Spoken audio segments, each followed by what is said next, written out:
এই লোকসভা নির্বাচনটি ব্যক্তিগত লড়াই নয়, দলের লড়াইয়ে নেমেছেন। তার পাশাপাশি ব্যারাকপুর শিল্প অঞ্চলে চট শিল্প প্রায় অধিকাংশই বন্ধ বলে অভিযোগ আনলেন ব্যারাকপুর লোকসভার সংসদীয় কেন্দ্রের সিপিআইএম প্রার্থী দেবদূত ঘোষ।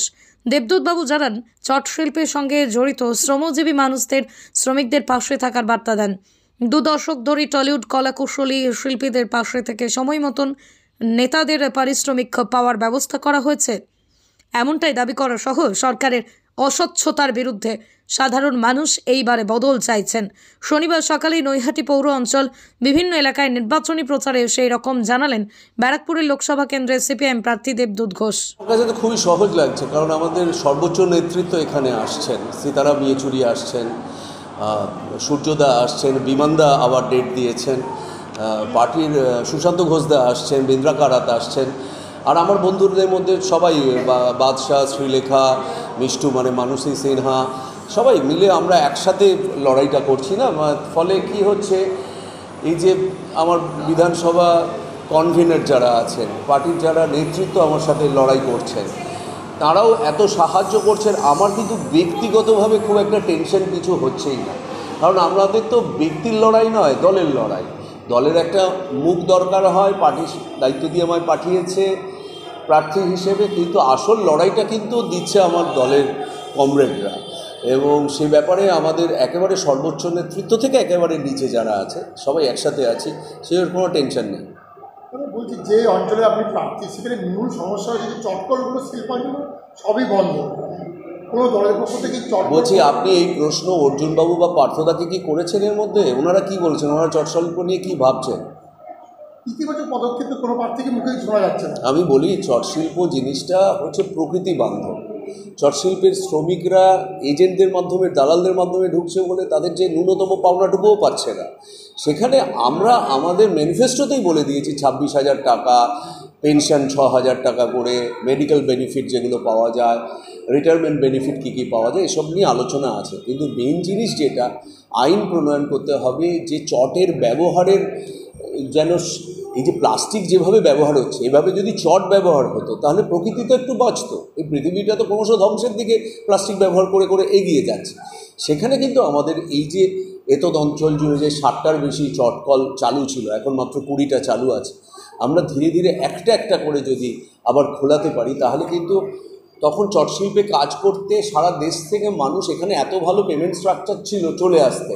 এখন সবাই পালিয়ে বাঁচিয়ে একটা অবস্থা, এই অবস্থাটা পাল্টাতে হবে পরিকল্পিতভাবে। আমাদের সেই পরিকল্পনা আছে। চট শিল্পের সঙ্গে যুক্ত মানুষ যদি আমাদের সুযোগ দেন, আমার মনে হয় আমরা পাবো।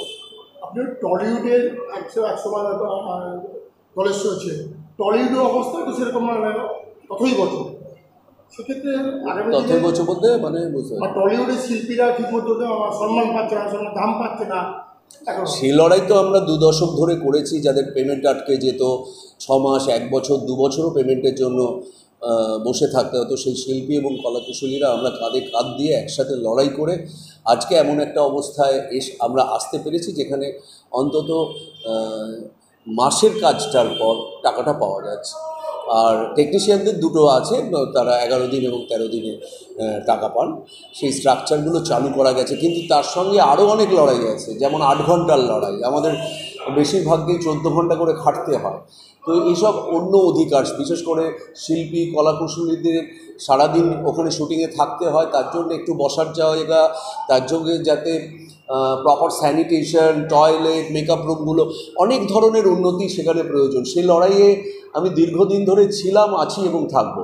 স্বতঃস্ফূর্ত বাড়ির থেকে বেরিয়ে এসে আমরা নির্বাচনী প্রচারে অংশগ্রহণ করা, এটা কীভাবে অনুভূতিটা কীরকম? অনুভূতিটা খুবই আমাকে হাম্বল করে। মানুষের এই সমর্থন বামপন্থীদের সাথে চিরকালই ছিল। মানুষ ভেবেছিল যে নতুন যাদেরকে দায়িত্ব দিচ্ছে তারা খুবই দায়িত্ব নিয়ে সব কাজ করবে, কিন্তু যেভাবে রেশন কেলেঙ্কারি, শিক্ষক কেলেঙ্কারি, দমকলে নিয়োগ, তারপরে এই যারা অস্থায়ীভাবেও নিয়োগ হয়েছেন বিভিন্ন ক্ষেত্রে, মানে আমি গ্রিন পুলিশের কথা বলছি, এই অস্বচ্ছতাটা মানুষের ভালো লাগছে না। আমার মনে হয় মানুষ এবার একটা বদল চাইছেন, এবং কেন্দ্রীয় সরকারের হাতেই তো আজকে দ্রব্যমূল্য যেখানে গিয়ে দাঁড়িয়েছে, আজকে ধরুন পেট্রোল ডিজেলের দাম, আলু, চিনি, কেরোসিনের দাম, দুধের দাম, মানুষ ওষুধের দাম, এবং আরেকটা দেখেছি বামপন্থী ছাড়া সবাই ইলেকটোরাল বন্ডে ঘুষ নিয়েছে। তো সেখানে মানুষের, সেই জন্যই আমার মনে হয় আমি একজন বামপন্থী প্রতিনিধি, মানুষ এইভাবে উৎসাহ নিয়ে নেমে আসছে। টলিউডের দেবদূত আগামীতে সংসদে গিয়ে লড়াই দিতে পারবে? আমার তো মূল লড়াইটাই অসংগঠিত ক্ষেত্রের মানুষদের অধিকার প্রতিষ্ঠা করা। সেটা যেমন ব্যারাকপুর কেন্দ্রেও এই অসুবিধে আছে, ব্যারাকপুর কেন্দ্রের আরও কিছু সমস্যা আছে, যেমন কৃষকদের সমস্যা, ফসলের দাম না পাওয়া, এবং দুটো বড় বিল, ভর্তির বিল এবং মিথিলা বিল, দুটো শুকিয়ে যাওয়া, সংস্কার প্রয়োজন। মানুষ এলাকা ছেড়ে পালিয়ে যাচ্ছে অন্য রাজ্যে কাজ খুঁজতে। এখানে কাজের অবকাশ, জিনিসপত্রের দাম কমানো, এগুলো তৈরি করতে হবে। সেই লড়াইয়ে আমি আছি।